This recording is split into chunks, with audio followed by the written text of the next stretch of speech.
Hi, I'm Freddie And I'm Chantel. from His Hers Marriage. Ladies and gentlemen, brothers and sisters, kings and queens, we're excited for another opportunity that we're coming back with more information about a great topic. What are we talking about this series? Yes, well, we're still on the series of maintaining balance within your marriage. And so we're still continuing this week on that very topic. Yes, and so tonight we're actually going to minister on the topic in terms of balance is routine and consistency versus adjusting to change. Change is vital in every aspect of life, and it's no different within your marriage.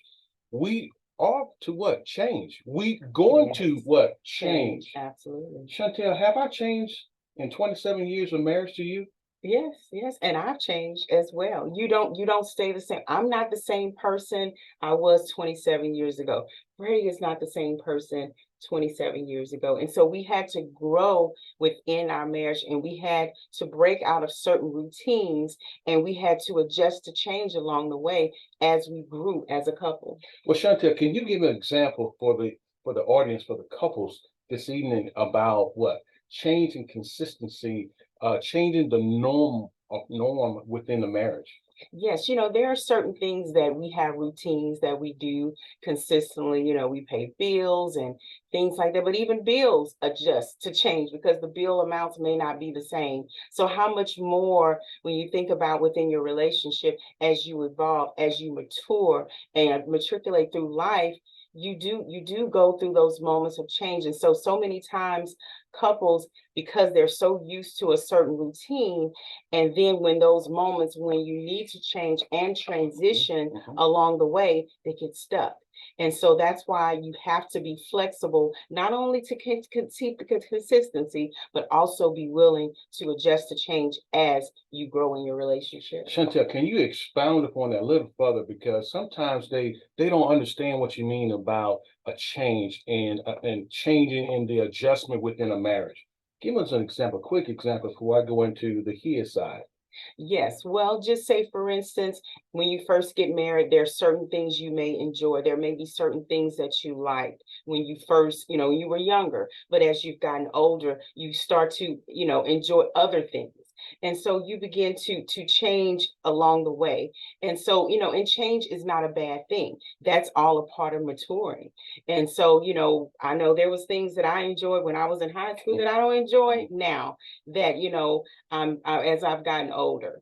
And so, that's all a part of, you think about a caterpillar, caterpillar, first goes and they start out as a caterpillar and then they go into that cocoon and then they blossom into a butterfly. So they went through a change.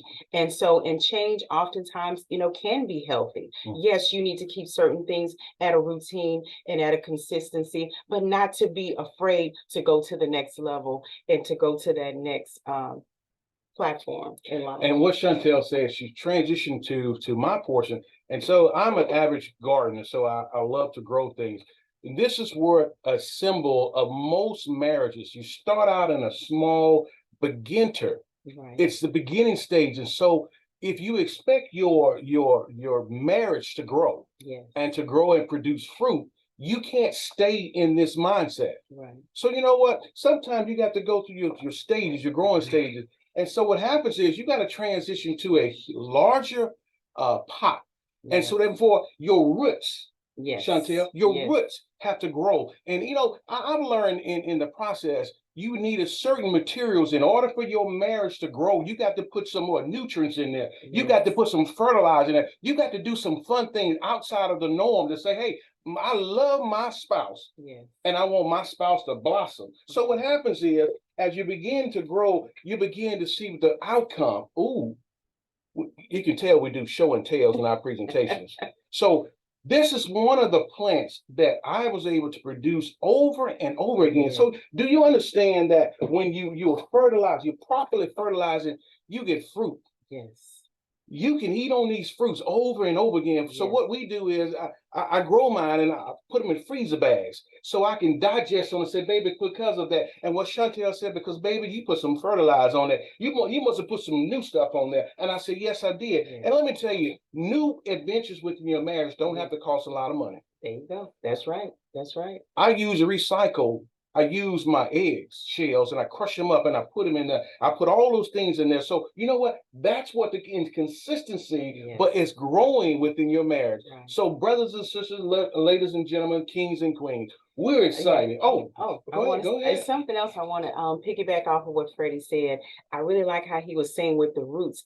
In order for your marriage to grow, in order for the roots within your marriage to grow, you do have to go through those changes, because if you keep it in a small, compact space, what is going to happen to that plant?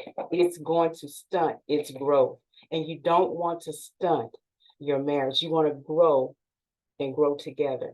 You know, we can go on and on. Yes. Now, but listen, we're gonna cut off because we keeping it together, keeping it real under his, Hers, marriage. Thank you. Thank you.